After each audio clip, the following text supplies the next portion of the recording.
La parole à Dominique Léroux, qui est chirurgien ORL à la Suisse, sur la prise en charge des papillomaryngés de l'adulte.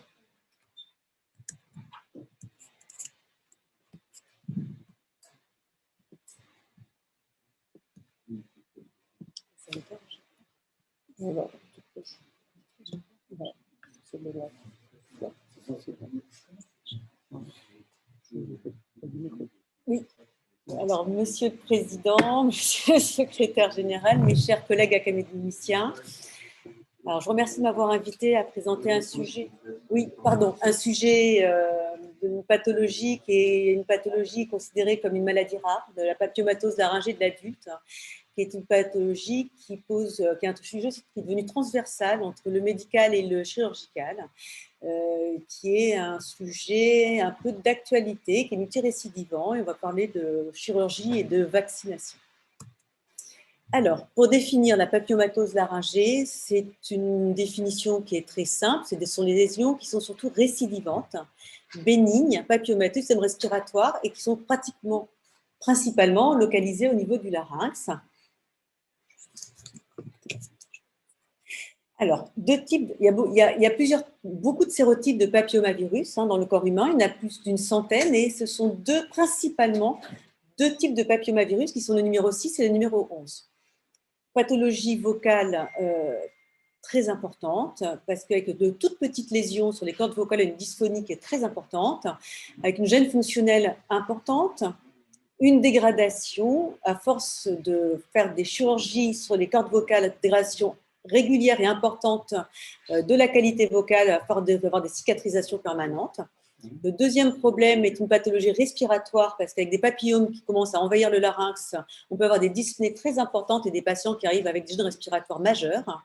Et puis, malheureusement, comme toutes ces pathologies avec des papillomavirus, on a un risque de transformation en carcinome épidermoïde. Et c'est 1 à 7% des cas, donc c'est quand même pas négligeable. Alors, plusieurs techniques chirurgicales sont proposées et sont utilisées actuellement dans la littérature et que j'ai vues tout au long de ma petite carrière. Les instruments froids, microchirurgie avec des instruments froids, c'est valable pour des toutes petites lésions, parce qu'autrement c'est extrêmement long et fastidieux. Ce qui a été très utilisé, qui est encore très utilisé, c'est des lasers et le laser CO2. Alors, le laser CO2, c'est un formidable instrument pour brûler tout ce qui est pathologie virale papillomateuse. Il y a deux problèmes qui sont importants, qui sont un risque de brûlure du plan glottique. Et quand on fait des brûlures à répétition du plan glottique, ça laisse des séquelles, parce qu'il existe un espace de glissement entre la muqueuse du ligament vocal et le ligament vocal, qui s'appelle l'espace de Reinke. Et à force de brûler cet espace, on a une perte de la mobilité de la muqueuse des cordes vocales sur le ligament vocal et une perte de qualité vocale. Et puis, il y a un deuxième sujet qui est très important dans les lasers sur les lésions virales. On fait de l'inhalation de particules virales, à la fois pour le patient, quand on le ventile, si on fait des techniques de jet ventilation, et en mettre dans les bronches, et aussi surtout pour le personnel de bloc opératoire. On en pulvérise partout dans la salle avec un risque d'inhalation pour les chirurgiens et le personnel de bloc opératoire. Donc c'est quand même une technique, si on a une alternative, c'est mieux. Et il existe depuis quelques années, sorti, je vais vous montrer ce matériel en diapositive, qui s'appelle le microdébrideur, qui est un système d'aspiration et section des papillomavirus. Il est utilisé essentiellement en ORL dans la polypose nasale, mais on commence à l'utiliser en lésion laryngée. Et on peut avoir c'est une technique qui est relativement rapide et qui n'a, a priori pour l'instant, ne trouve pas beaucoup d'effets secondaires. On a la chance d'avoir aussi évolué sur des techniques d'anesthésie de prise en charge de ces patients.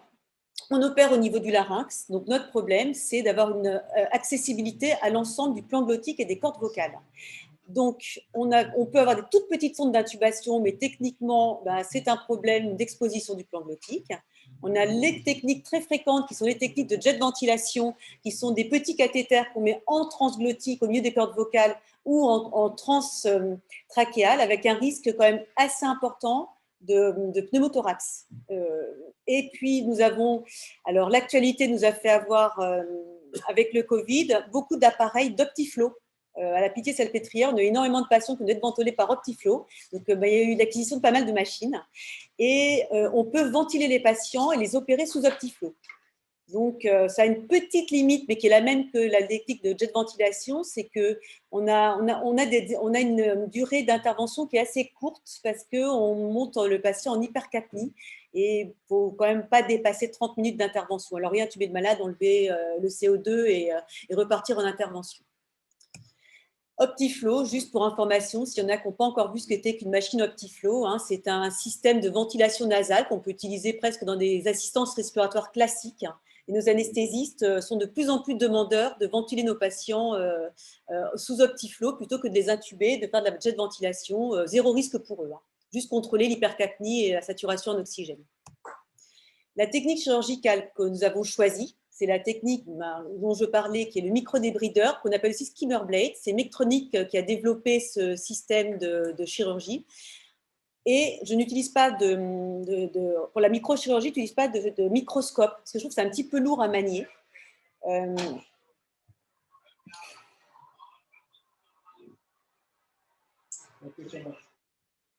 Pas de souci.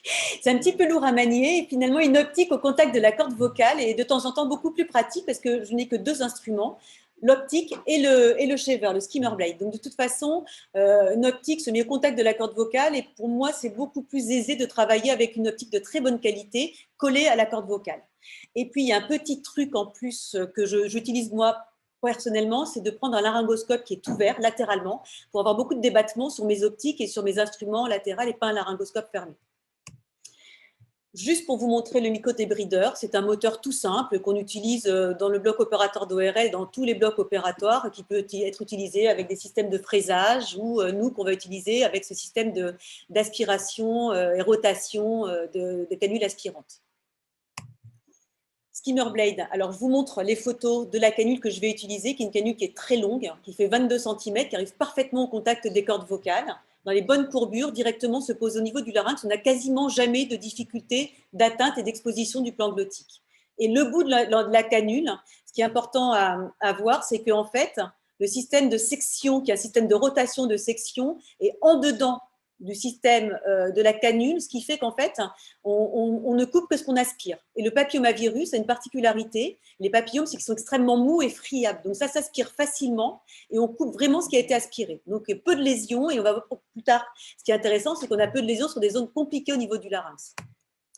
Alors, je vous ai fait une petite vidéo d'une intervention de papillomatose laryngée. On a de la chance d'avoir une nouvelle caméra 4K HD qui nous permet d'avoir des jolies images. Ouais. Et donc là, juste pour vous montrer, on a un papillome. C'est une patiente qui a papillomavirose, justement laryngée, qui est assez étendue et qui fait qu'aux instruments froids, c'est beaucoup trop long à prendre en charge. Et on en a des deux côtés. Donc là, c'est la vue vraiment de l'intervention. Cette intervention en tout avait duré 11 minutes. J'ai énormément élagué voilà, pour qu'on ait quelque chose qui soit à peu près présentable. Mais c'est 11 minutes d'intervention et le patient, là, est endormi, ventilé. J'arrive comme ça sur le plan glottique du patient. Ça, c'est l'avantage de l'Optiflow. Donc, le premier temps opératoire que je fais avec l'optique, vraiment je colle au contact des cordes vocales et du larynx, c'est de vérifier, de faire un petit bilan pour voir où se loge le papillomavirus, parce qu'on a voir effectivement dans les bandes ventriculaires, on en a partout. Premier temps opératoire systématique, on a parlé de cancer, donc il faut systématiquement ne jamais oublier de faire les biopsies des lésions principales. Et voilà, s'il y en a des deux côtés, vraiment des deux côtés. Parce que dès que je vais partir au shaver, tout va être aspiré et je n'aurai plus d'anapathe. Donc, premier temps opératoire, vous voyez, en dessous, on en a aussi. On a vraiment partout qui se faufile. Et ça, c'est justement ce que va me permettre le shaver, c'est que je commence au shaver. Voilà, là, la vidéo a été coupée. C'est très simple, ça va très vite. C'est le système aspire et nettoie comme on passerait une petite canule sur la corde vocale. Il faut aller un peu en douceur. C'était une patiente de 45 ans avec au moins une quinzaine d'interventions de papillomatose laryngée, essentiellement au laser CO2. On peut nettoyer, ça c'est le temps réel d'intervention, je n'ai rien accéléré du tout. Ça peut aller très vite. Et puis l'avantage, quand on regarde avec le shaver et la canule, je palpe et je sens un petit peu la corde vocale en permanence et je vais en dessous même de la corde vocale, c'est ce que je vous montre là, pour aller aspirer dans des zones un petit peu compliquées et reculées. Avec un laser CO2 qui est un laser par faisceau qui est dirigé, on a du mal à aller atteindre ces zones. L'hémostase se fait, il faut faire attention que le patient n'inhale pas de sang, parce que l'anesthésiste est en général pas trop content. je fais toute mon hémostase au coton adrénaliné. Je ne fais pas d'hémostase avec autre chose. J'essaie au minimum de chauffer et brûler les cordes vocales. Donc là, je suis passée de l'autre côté. Et en permanence, vous allez remarquer que de temps en temps, je vais toucher la muqueuse de la bande ventriculaire qui est au-dessus, mais elle n'est jamais abîmée. On ne voit pas de lésion parce que j'ai aspiré que le papillomavirus.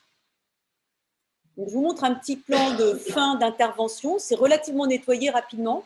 Et il y a une chose qui est très importante, c'est qu'on va voir qu'en avant du plan glottique, ce que je regarde, c'est ce qu'on appelle la commissure antérieure. Tout le monde me dit, oh là là, il ne faut surtout pas opérer les deux cordes vocales en même temps, faire attention à la commissure antérieure, autrement on va avoir une synéchie des cordes vocales en antérieur, une dégradation très importante de la voix. Or, ça, on peut le faire avec le skimmer blade parce qu'en fait, je n'aspire pas la muqueuse qui est saine. Et le problème de cette pathologie récidivante, justement, c'est le fait que ça récidive quasiment exclusivement et très souvent en avant parce que les chirurgiens, à juste titre, hésitent à y aller. Alors, on a un problème quand même majeur sur cette pathologie-là, et là, je vais être dans la transversalité, c'est la récidive permanente et très fréquente de la papillomatose du larynx, une pathologie virale, et ça pose beaucoup de problèmes. Depuis de très nombreuses années, plein de techniques médicales ont été utilisées pour essayer de limiter les récidives. Il y a eu le cidofovir qui a été largement utilisé, avec des résultats qui ont un petit peu allongé les temps de récidive, mais enfin, on a des toxicités quand même testiculaires, tératogénicité. Les pharmacies centrales des hôpitaux hésitent un peu à nous le fournir quand même maintenant. Alors, il y a le Gardasil 9, qui est un vaccin qui est utilisé depuis un moment, qui était Gardasil, maintenant passé Gardasil 9 avec 9 non-avalents, qui est fait par le laboratoire Merck. Et puis, il y a d'autres techniques, mais c'est vraiment des histoires de chasse, et ça coûte assez cher. Dans des publications, un patient, 2 patients, interféron, indaltrocarbinol, acyclovir, bevacizumab, les rétinoïdes, c'est très peu utilisé. Alors, juste parce que, bon, on utilise quand même, on commence à proposer le Gardasil 9 à nos patients, on leur propose de les vacciner en post-opératoire après avoir enlevé les lésions de papillomatose pour essayer de limiter la fréquence des récidives, parce que dans les publications qui sont quand même relativement récentes, 2019, voilà, je vous propose là, c'est que vraiment on s'est aperçu en faisant des revues de littérature un peu métacentriques qu'on pouvait diminuer la fréquence des récidives. C'est un vaccin qui commence à être largement répandu et connu dans la population générale. Dans les pays, Australie, Nouvelle-Zélande, ils sont quand même bien en avance sur nous et utilisent ces vaccins depuis très longtemps avec des très bons résultats sur le cancer de col de l'utérus quand même. Donc, par contre, le problème de l'AMM, c'est que si on reste strictement dans les clous, donc effectivement, on peut remarquer quand même les sérotypes du papillome du larynx sont inclus dans le Gardasil 9. Et l'AMM, c'est filles et garçons 11 à 14 ans. Juste pour remarque, les garçons, c'est que depuis janvier 2020, on a eu l'autorisation de faire la vaccination pour les garçons. Avant, c'était proposé que pour les filles. Donc, c'est quelque chose déjà de très récent, de très en retard par rapport aux pays anglo-saxons. Rattrapage possible 15 à 19 ans avec 3 injections. Et pour HSH, j'ai mis très discrètement, c'est pour les hommes avec des relations sexuelles avec d'autres hommes. Il y a une petite, on a le droit d'aller jusqu'à l'âge de 26 ans. Et quand on fait des vaccins à partir de l'âge de 15 ans, c'est 3 doses, J0, 2 mois et 6 mois. Et voilà, les publications, allongement des récidives. Alors, deuxième patient. J'ai eu un autre patient à qui j'ai proposé cette intervention. Altération de la voix. J'étais la 3e récidive de papillomavirus au niveau de la commissure antérieure. Et c'est là où je dis que mes collègues osent rarement. Puis avec un laser CO2, d'ailleurs, c'est difficile à atteindre cette commissure antérieure. On est mal exposé. Alors, c'est une photo préopératoire et post-opératoire plus Gardasil. Donc, on voit vraiment qu'on a un papillomavirus qui est centré complètement sur la commissure antérieure, un petit peu fibreux parce que déjà multi-opéré, cicatriciel. Même technique opératoire que celle faite sur la vidéo, avec à peu près les mêmes lésions post-opératoires et une micro-zone en commissure antérieure qui est quand même relativement sécurisée. Post-opératoire récent, je l'ai vu à 8 mois plus vaccination Gardasil. Aucune récidive, voix strictement parfaite. Et j'attends, bien sûr, je n'ai pas un recul qui est énorme, mais pour l'instant, toujours pas de récidive, alors que les récidives de ce patient se faisaient tous les 3 mois. Donc déjà, on a gagné un allongement de la récidive. Et ce n'est pas la chirurgie. La chirurgie m'a permis de faire une chirurgie pas trop séquelaire. C'est juste le Gardasil qui probablement a allongé la récidive. Enfin, j'espère qu'il n'y en aura pas. Oui, j'espère qu'il n'y en aura pas pour ce patient. Alors, en conclusion, on a une chirurgie qui va être rapide parce que vous avez vu la vitesse d'aspiration et de nettoyage des cordes vocales, il suffit de se balader finalement, faire un petit peu attention, mais se balader, c'est une technique que j'ai appris assez rapidement. Je n'ai pas eu besoin de faire un training très long pour pouvoir me servir du shaver. C'est rapide parce que l'intervention de nettoyage de l'ensemble du plan glottique, c'est 11 minutes, donc largement en dessous de ce que me demandent les anesthésistes pour l'hypercapnie. L'avantage de l'Optiflow, ça me permet que je n'ai pas à jouer, à bouger la sonde d'intubation et je suis beaucoup plus à l'aise sur le plan glottique. Et puis, relativement moins de séquelles. Et ce qui est intéressant, c'est à mon avis à l'avenir de pouvoir élargir et faire un nombre de patients importants, chirurgie, vaccination, et de lancer des études un peu plus prospectives pour pouvoir avoir des élargissements d'AMM. Je pense que ça va prendre du temps, mais qu'on soit tous dans les clous et d'essayer d'améliorer cette pathologie extrêmement validante et ne pas oublier surtout un risque de cancer du larynx et de transformation cancéreuse du larynx. J'en ai quelques-uns qui ont malheureusement mal évolué avec des drames de chirurgie lourde du larynx, voilà, après de nombreux échecs de récidive. Je vous remercie de m'avoir écouté.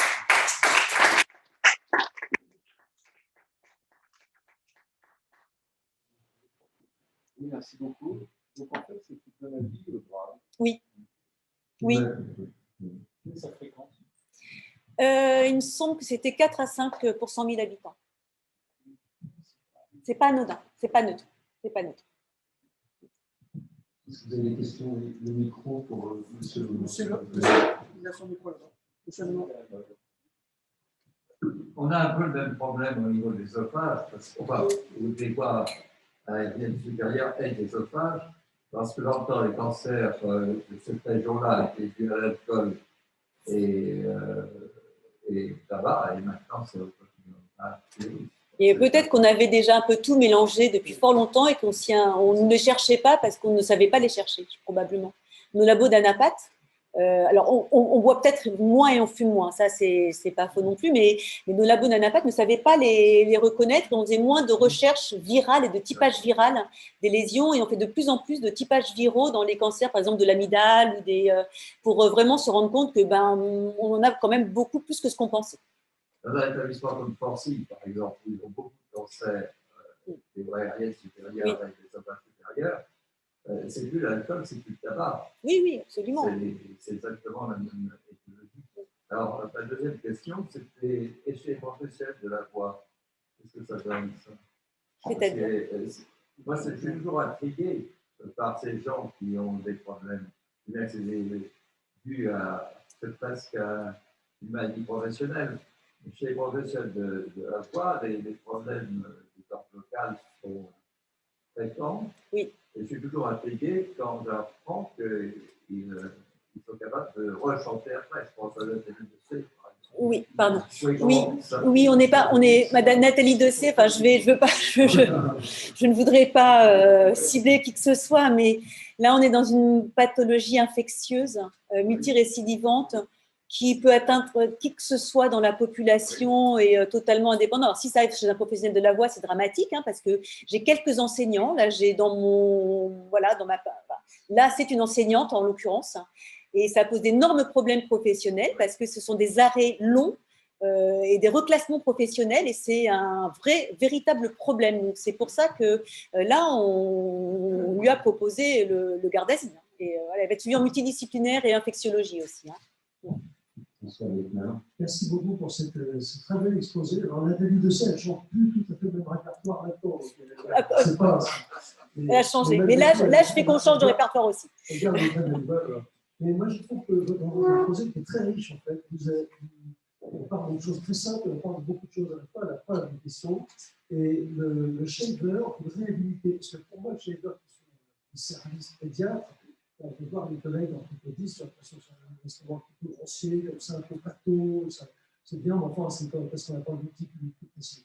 Alors, on a utilisé d'ailleurs à ce propos des résections partielles de côtes, de tumeurs costales bénignes, par voie endothoracique, par endoscopie, et qui surprenait parce que c'était un instrument beaucoup plus précis qu'il nous parle. Alors, le vôtre, c'est un outil extraordinaire, parce qu'il est très précis, oui. Et alors, il faut s'assurer, j'imagine c'est très important, qu'il n'y ait pas des petits morceaux de papillon qui tombent. Eh bien, il n'y en a pas, parce qu'en fait, on fait très attention, parce que comme ça aspire, alors je l'ai marqué dans la diapositive, hein, mais il y a un petit détail, c'est qu'il faut une aspiration beaucoup plus douce que l'aspiration qu'on va avoir sur un shaver qu'on va utiliser en endonasal ou probablement en orthopédie. Et puis surtout, il faut avoir un tour de vitesse qui est très très lent. Normalement, le moteur, il se met automatiquement vers 3000 tours minute. Et là, je vais être à 500 tours minute, en fait. Je l'ai marqué dans la diapositive, je ne me suis pas trop étendue dessus, mais il y a une toute petite chose, c'est que la précision va avec la délicatesse de l'aspiration et une vitesse assez lente. C'est un peu le secret. Est-ce que les shavers sont utiles pour les nodules des chanteurs? C'est pas la même pathologie. Pas du tout. Pas du tout. Je suis en total instrument froid et je n'utilise pas le shaver. On se pose la question d'utiliser dans les œdèmes du fumeur, les œdèmes de Reinke du fumeur, avec des énormes œdèmes qu'on peut aspirer. Mais dès qu'il va falloir faire dans la finesse et dans le quart de millimètre, non. Là, je repasse au micro ou en micro-optique et je ne peux plus utiliser de shaver. C'est vraiment pour aspirer des lésions de papillomavirus. C'était justement la question que je voulais vous poser. Vous n'avez pas de système grossissant, d'amplificateur de vision pour faire ces interventions précises? Mon optique est une optique parce que je colle mon optique dessus, parce que le larynx, il est énorme là, comme vous le voyez. Donc on a la chance d'être très bien équipé avec une superbe colonne, dont Olympus, avec un écran comme ça, qui nous grossit énormément l'image. Et surtout, moi, je préfère coller mon optique à la corde vocale, parce que les lésions de papillomavirus sont des petites lésions un peu framboisées. Et donc, on les reconnaît, vraiment, il faut se coller dessus. Parce que ça va être un peu traître, il faut vraiment vérifier toute la muqueuse, en fait. Qu'est-ce que vous faites avec les anti-vax? Je crois que c'est la mode. J'évite le sujet et j'appelle mon ami le professeur Valérie Pourchet-Martinez qui me dit mais oui, on a vacciné des adultes immunosupprimés et on vaccine sans aucun arrière-pensée. Voilà, je me fais aider par ma collègue et grande amie néanmoins Valérie Pourchet-Martinez. C'est la chance d'avoir un pied à l'hôpital, mais je n'ai pas peur, j'avance quand même. C'est dans l'intérêt des patients. Vous avez évoqué des contaminations pour les personnes oui. Bah oui. Mais donc, on voit bien que c'est un gros avantage. Oui. Mais est-ce que c'est documenté? Parce que oui, il y a eu des publications quand même. Après, je vous avoue que je ne suis pas restée des heures à regarder toutes les publications sur l'inhalation des fumées, mais il y a quelques articles qui vraiment retrouvent des particules. On sait qu'on retrouve des particules virales dans la fumée. Des brûlures de toutes les lésions virales papillomateuses. Il y a de la particule virale dans la fumée. On n'a pas encore de personnel mort d'avoir, heureusement, Dieu merci. Oui, mais c'est quand même décrit et il y a quand même le risque, c'est quand même décrit parce que ça va dans l'atmosphère, ça va dans l'air de la salle. Je pose cette question parce qu'au moment du sida, il y a eu des cas de contamination et ces virus dans l'atmosphère, on sent qu'il y a un risque. Mais on attend toujours des observations franchement documentées. Lorsque le Covid est arrivé, on nous a expliqué qu'il ne fallait pas faire de signaux, parce qu'il y allait y avoir du Covid partout, parce qu'il fallait opérer des scaphandres, etc. Donc on comprend le principe de c'est quand même très contagieux. C'est très contagieux. Il y a quand même, à ma connaissance, il faudrait qu'on reparle du sujet, mais des données en gynéco, notamment sur le laser. Il y a eu des publications là-dessus quand même, sur les papillomavirus. Il y a des éléments factuels. Oui. Sur le papillomavirus uniquement, pas sur les autres virus, je ne me permettrai jamais. Mais sur le papillomavirus, c'est un virus qui est assez résistant et qui peut vraiment se fixer. Voilà. Alors, contrairement aux patients bariatriques, eux, ce sont des patients qui sont assez suivis. C'est comme ils récidivent, ils reviennent, ils ont des actes, ils consomment des médicaments, des actes techniques. Donc, on doit pouvoir, parce que l'essai du Gardasil sur les plans pour non, mais on commence. Non, mais pas du tout, c'est pas du tout compliqué. Ils reviennent avec grand plaisir, ils reviennent systématiquement, ils ne se font pas prier, au contraire, ils sont extrêmement demandeurs. J'en ai très très peu qui disparaissent de la circulation, mais c'est un peu plus social, on va dire. J'arrive à les récupérer, quoi qu'il arrive, ils reviennent tous. J'ai vraiment aucun perdu de vue dans ce cas-là. En tout cas, ça. De toute façon, ils sont punis immédiatement. Il y a une dysphonie qui s'installe très rapidement. Et là, il y a un signe qui fait qu'il y a la récidive, ils reviennent immédiatement. C'est de toutes petites lésions. Donc, je les retrouve tous. Donc, oui, c'est tout à fait possible et facile. D'ailleurs, on en a discuté tout à l'heure avec mes collègues infectiologues de la Pitié. On va commencer à lancer des études prospectives.